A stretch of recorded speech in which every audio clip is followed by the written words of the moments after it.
உபவாசம் சரீரத்துக்கு எடுத்ததானே. ஆவியாக இருக்கிற தேவனை நீ சாப்பிடாமல் இருந்து தொற்ற முடியுமா? பிள்ளை சாப்பிடாமல் இருந்தால் பிள்ளை சாப்பிடாமல் ஸ்ட்ரைக் பண்ணும். என்ன பண்ணுறது? அம்மா கஷ்டப்பட்டு சரி சாப்பிடுவான்னு ஊட்டி விட்டு கேட்டதை வாங்கி கொடுத்துருவா. இவர் ஆவிங்க. இவரை நீங்கள் சாப்பிடாமல் இருந்தாலும் அவரை தொட முடியாது. நீங்கள் சாப்பிடாமல் இருக்கிறதுனால நீங்கள் அவர் மனதை தொட முடியாது. அவர் உங்களுக்கு இறங்கவும் மாட்டார். அது ஓட்டி ஆவி. ஏ ஊ ஹா ஊ. அகத்தூண்டுதல், voice from the Holy spirit.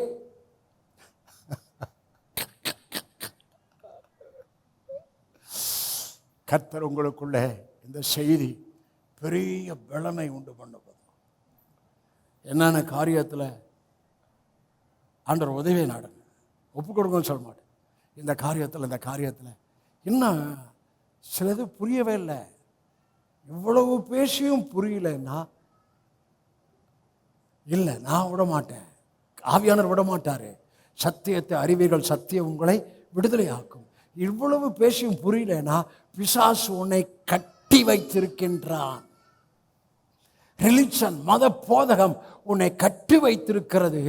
ஆனாலும் கிருபையாய் உன்னை ஆசீர்வதிப்பதுனாலே நீ ரைட்டு நினைக்காத. சாத்தான் உன் மனதை குருடாக்கி இருக்கின்றான்.